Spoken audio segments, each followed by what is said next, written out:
In the vast expanse of the universe, where galaxies spiraled like glittering pinwheels against the canvas of eternity, the Vespera galaxy stood as a jewel among the cosmic tapestry. Here, among the billions of stars that dotted its spiral arms, a terrible truth had taken root. Stars were not merely celestial bodies, but trophies to be claimed, symbols of power and domination. Emperor Archon Vol, the sovereign of the cosmic archipelago, gazed through the panoramic viewport of his flagship, the Inevitability. His silhouette cut a sharp contrast against the backdrop of space, tall, imposing, with shoulders broad enough to carry the weight of 1,000 conquered worlds.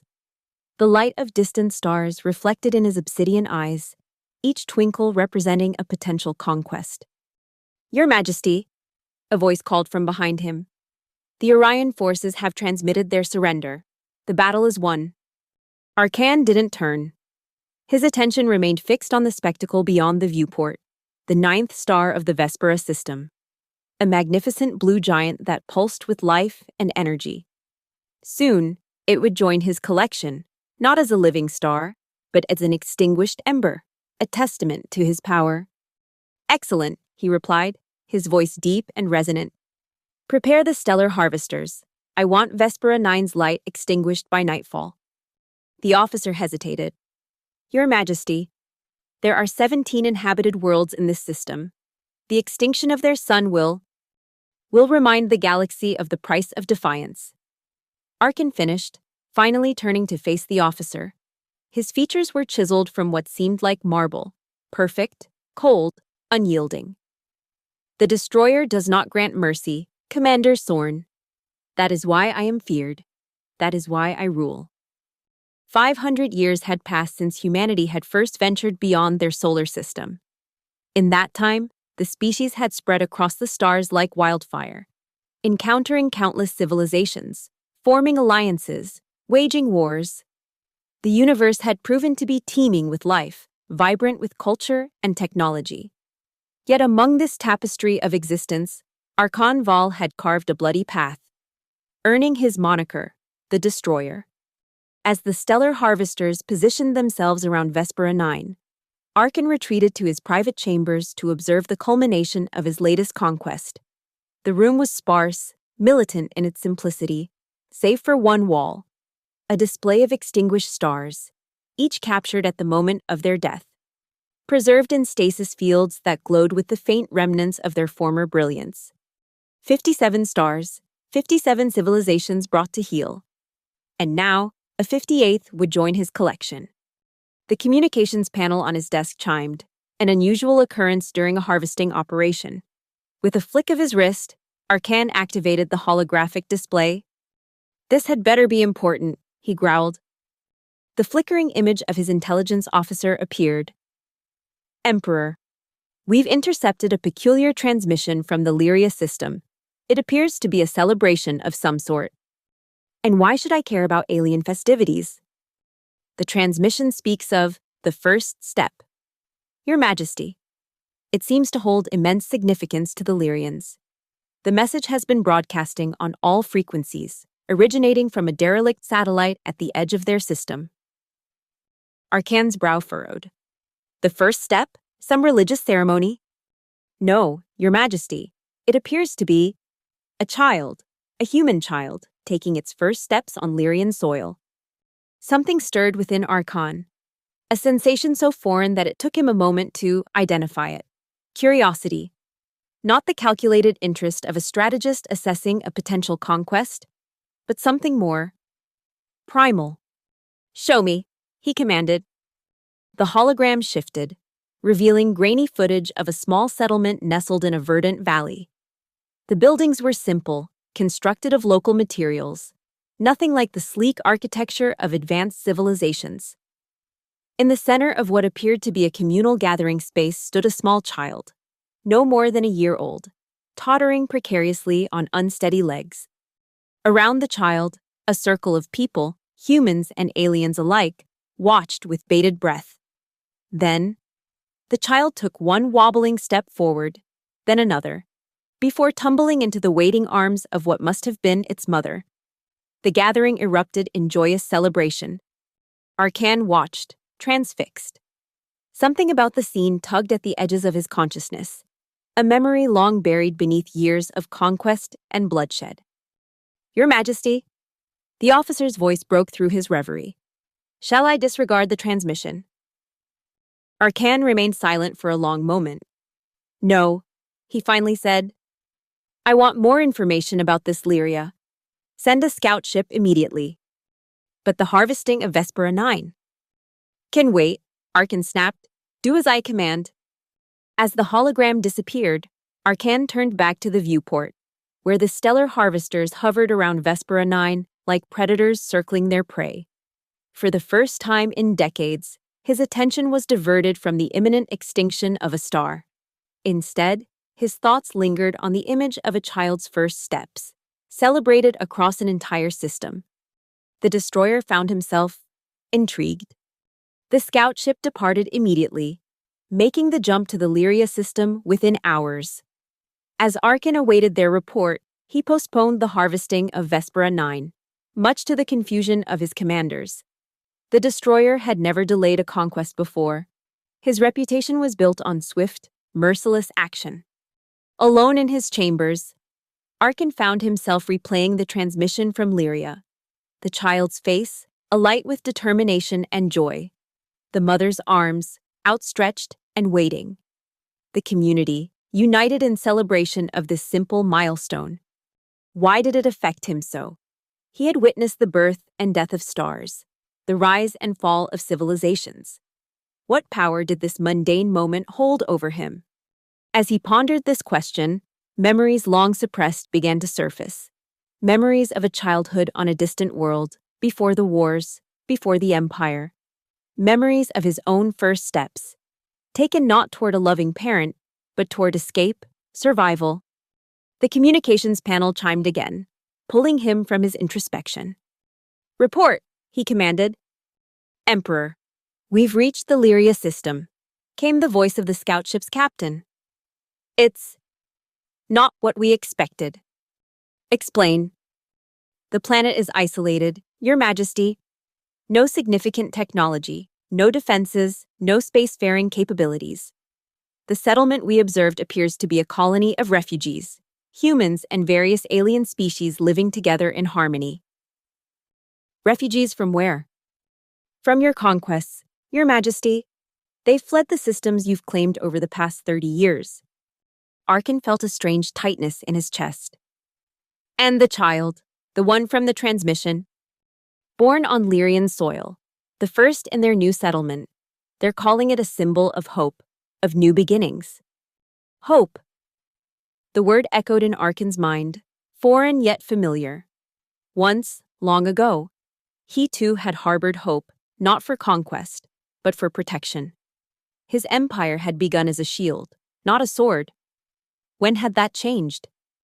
Continue observation, he ordered. I want daily reports on this settlement. Yes, Your Majesty, and Vespera 9. Arcan hesitated. Maintain position. I will give the order when I'm ready.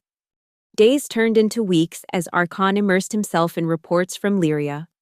He learned of their simple society, their emphasis on community and cooperation. They had no military, no ambitions of expansion. Their sole focus was survival and the nurturing of the next generation. The child from the transmission, he discovered, was named Elian, born to a woman named Ilara, who had fled the Orion system when Arcan's forces had first arrived. She had been pregnant then, carrying the hope of her people across the stars to this refuge. Something about their story resonated with Arcan, stirring emotions he had thought long extinguished. In the privacy of his chambers, he found himself watching footage of Elian's progress, each new step more confident than the last, each achievement celebrated by the entire community. Commander Sorn grew increasingly concerned about the Emperor's fixation. Your Majesty, he ventured during a strategy meeting. The fleet grows restless. We have delayed the harvesting of Vespera 9 for nearly a month now. Rumors are beginning to spread about your hesitation. Arcan's eyes narrowed. Are you questioning my command, Sorn? Never. Your Majesty. I merely suggest that perhaps this Lyrian distraction has run its course. They are insignificant, a collection of refugees with nothing to offer. Their star would make a fine addition to your collection. The suggestion hit Arcan like a physical blow. The thought of extinguishing Lyria's star, of ending the lives of its inhabitants, of ending Elian's life, filled him with an unfamiliar dread. "We will not touch Lyria," he declared, his voice hard. Zorn's expression betrayed his shock. "Your Majesty." "You heard me, Commander. Lyria is off limits.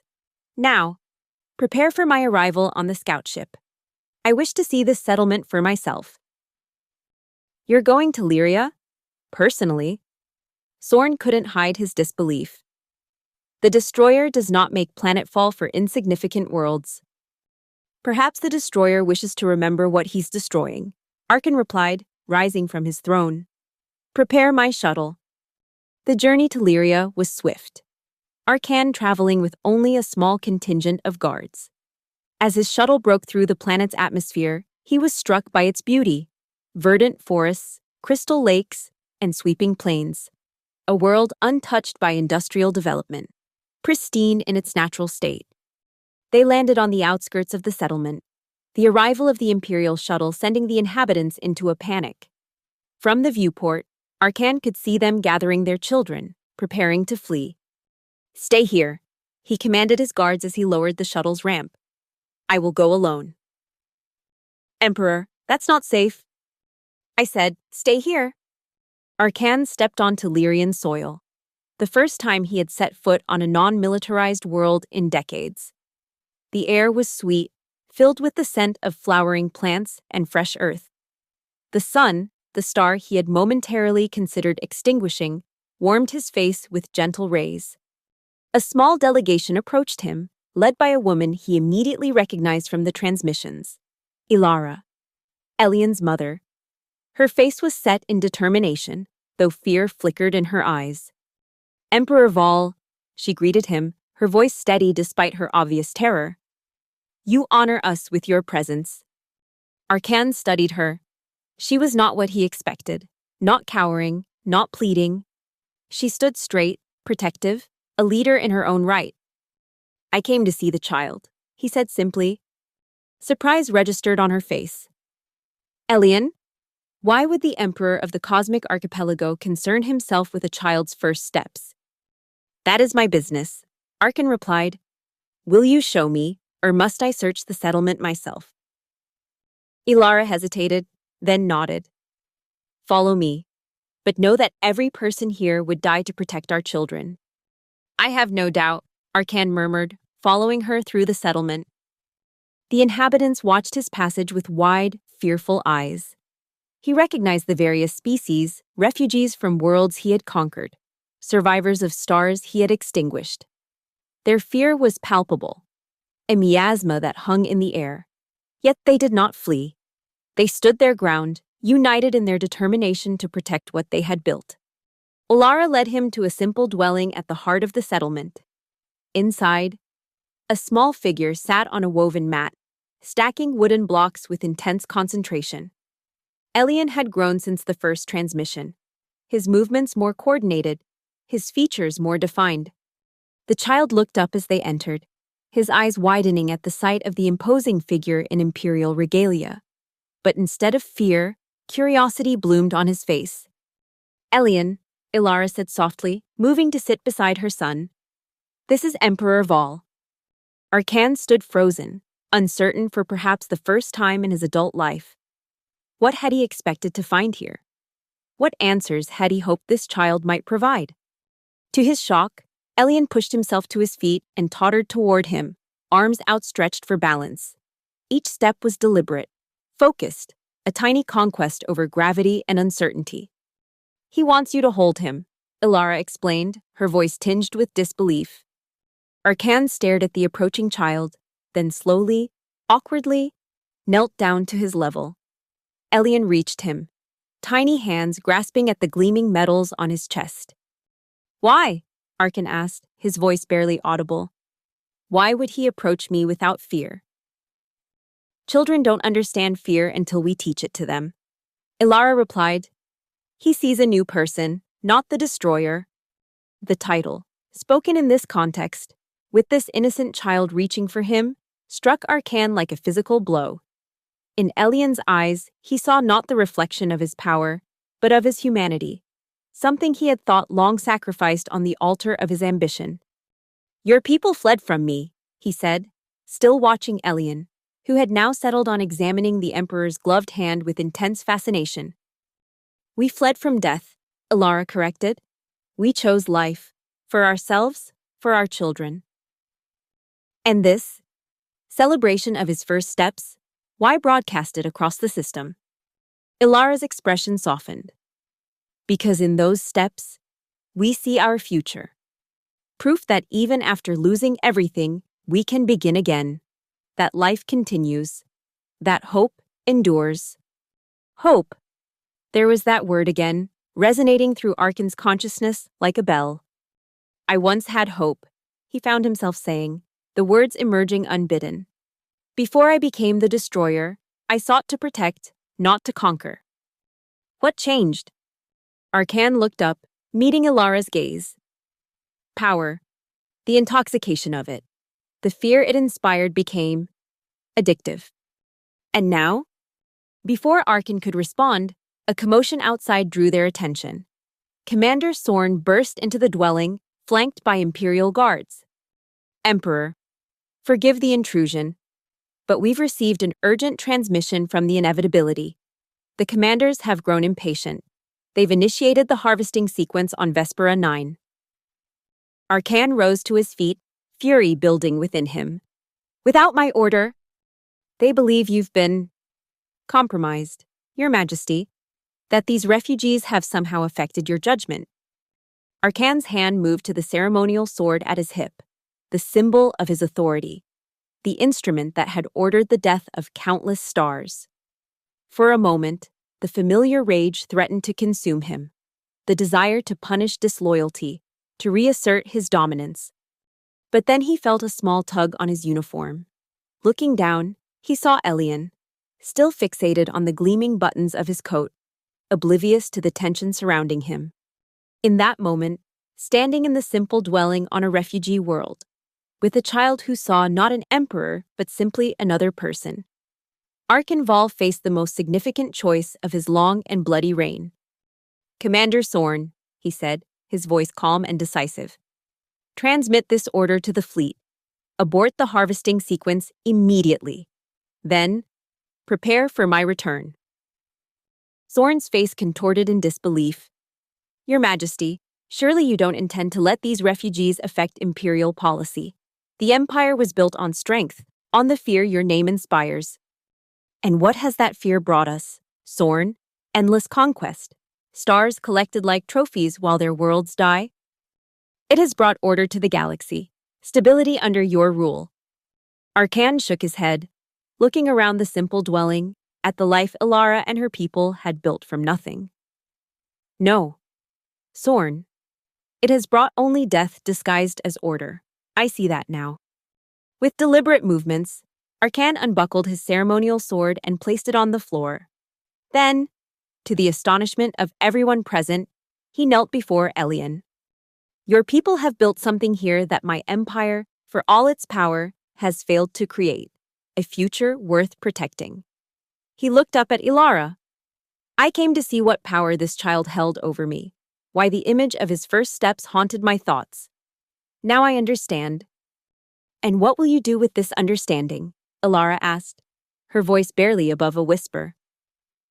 Arcan rose, his decision made.